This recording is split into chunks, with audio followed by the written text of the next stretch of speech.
Natalie Dormer, welcome to What Culture. It's a pleasure to have you here. Thank you, great to be here. Indeed. Now, the big reason you're here today is because you're playing, I'm going to get this name wrong, but it's Dr. Lexi. Perro. Perro. See, I can't... She sounds like she's from Brooklyn, doesn't she, a little bit? Dr. Lexi Perro. Perro.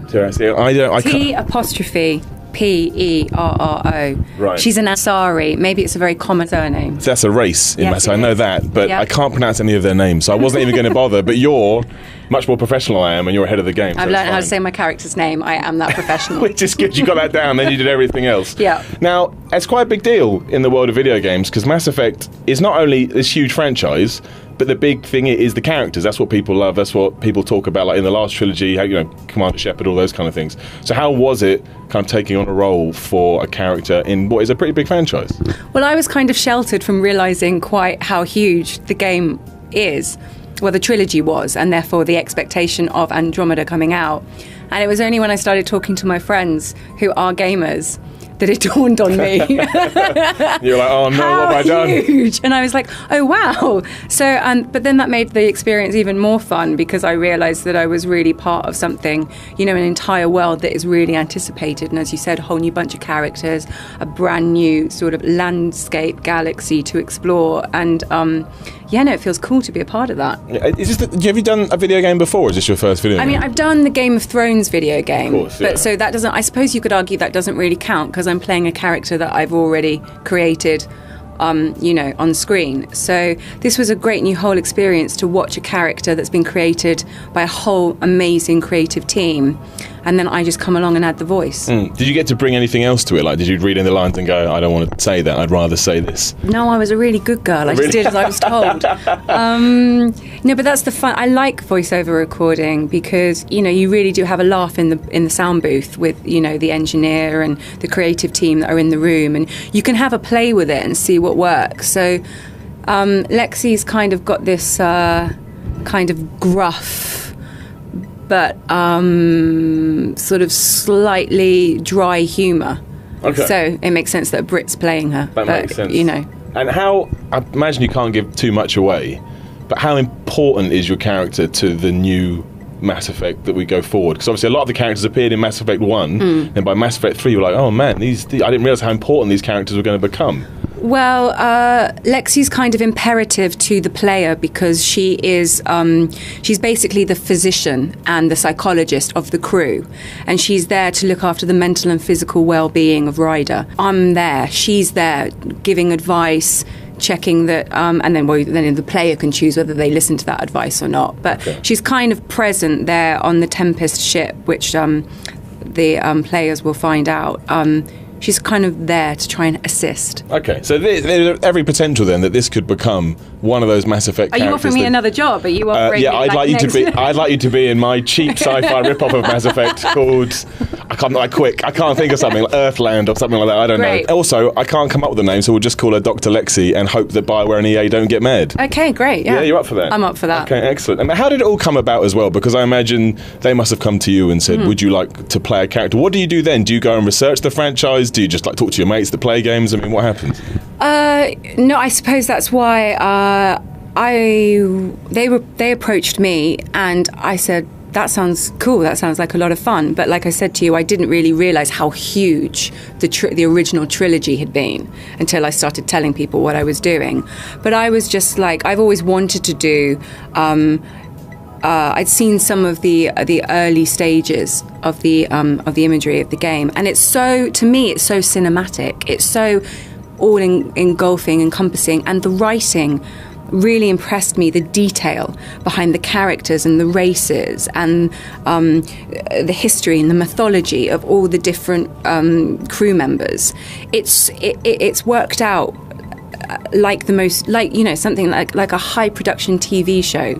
Not that I know anything about those, but the writing is so detailed and immersive that I was really impressed with it, and I thought I'd like to be a part of this. And you must have to record a hell of a lot of dialogue, because the thing about the Mass Effect games is there's about 42 different paths you can go on. So I presume they have to go, right, can you please record the good path? And you do that, right, can you record the kind of good path? Then it's the mediocre path, then it's the bad path. I mean, that must take forever. Yeah, when the player decides what route they're going, and you have to give the response to every single choice, and then within that every single choice. So it's a different skill set to I use in my my day job normally. So, but that's kind of fun because often when you're on a film or on stage, it's like, well, how would this go if the person I'm talking to answered in a different way? And that's the fun of a game like this. Is like the player controls the storyline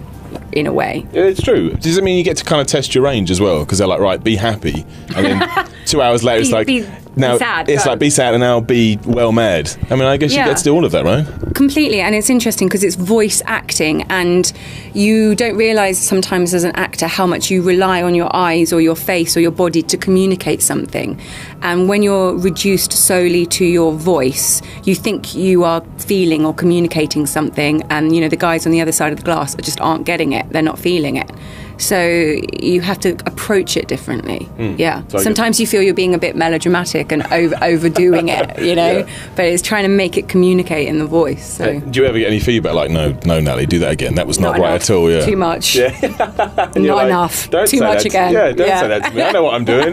Get out of the booth. Yeah, no, but that's what I'm saying. I mean, I really did go in listening to them because they have more. For once, I was in a scenario when the other people know really more what I should be doing than me. Of course, yeah. But I mean, I think between this and Game of Thrones as well, you've got potentially. I mean, obviously, I'm sure Mass Effect Andromeda will be a huge success because the other ones have been, and those characters have become iconic within sort of pop culture and stuff like that, as have the characters of Game of Thrones.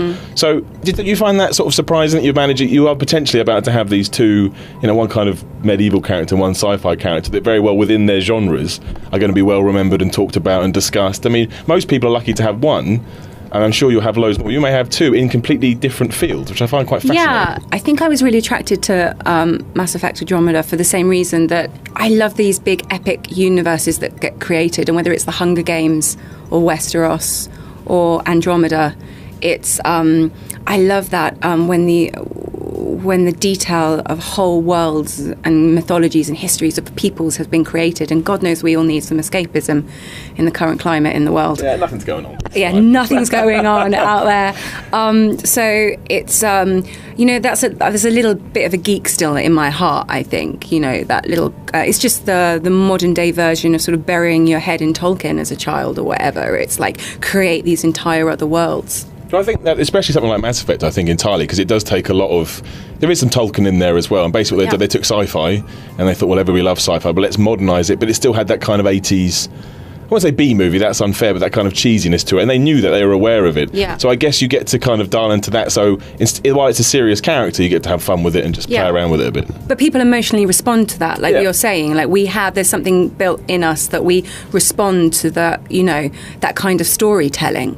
And like you said, it doesn't matter what your thing is. It doesn't matter whether it's gaming or books or TV shows. You bond with these characters and you get submerged in these characters' journeys. And I mean, that's just great storytelling, whatever the medium. And that's kind of what my job is meant to be. So. And it's kind of cool that you get to do it in so many, because you get to do it on stage, you get to do it on film/TV, and now you get to do a digital version of yourself. How is that when you see the digital character and it's kind of you, but it's not you at the same time? You're like, wait a minute, it's my voice and it's kind of me, but that's not me. Yeah, it's weird. Yeah. It's totally weird. Yeah. But it's great because you have an opportunity to play roles that you wouldn't ordinarily play. Because you can look so different, move so different. I mean, I'm Blue in this. It's like an alien. Yeah, she's an alien, and she's got this incredible brain on her. And the Asari as a race are slightly distant. They're slightly, they're very analytical as well, but they're very wise because they're so old. Like I'm 275 years old. It's a good run. It's a good run. Yeah. So. It's just fun to take yourself out of that normal casting kind of box, really. Yeah, and play a blue alien that's almost 300 years old. Literally play. Is it going to be weird because I imagine sometimes you're walking down the street and people recognise you, but what if they recognise you and start shouting, Dr. Lexi, and you'd be like, what? I'm totally up for that. You want that? That would be very cool. Do you think you're going to start to get confused, like which is the real me? Am I the game me, or is this me? And it's all going to become like a big confusing thing. I've pretty, I think that's like an actor's occupational discipline.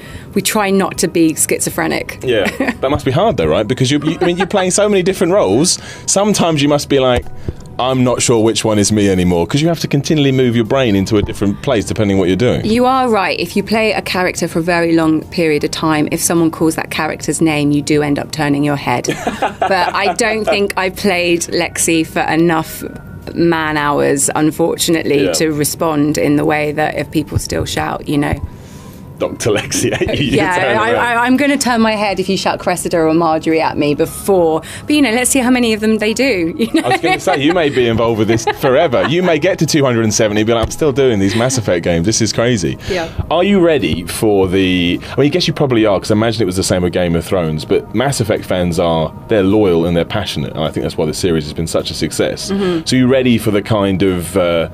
the reaction to it when people find out that you're doing this, and people want to find everything about the character, they want to find everything about you, and there'll be stuff like Comic-Cons where I want to talk. You ready for all of that kind of? I guess you kind of are, because I'm ready for that. I think I've had good grounding in Game of Thrones and the Hunger Games for that kind of fanatical experience. Kind of thing, yeah. What I love is if you're you're in a coffee shop or you're in a pub or something, and someone approaches you and you they're crazy about a particular project, but it's like a non sequitur. They're someone you would not expect to be, that would be I'm interested in what game has come up to me and know that I've done the game, and they just look like, I don't know, it's a 45-year-old housewife or something, and she's mad about Mass Effect Andromeda, because sometimes people surprise you about what their passions are. Absolutely. So, maybe it will be revealed to me a whole world of gamers that are all under the radar in their normal lives. That's just exciting though, right? Yeah. Introduce you to a whole,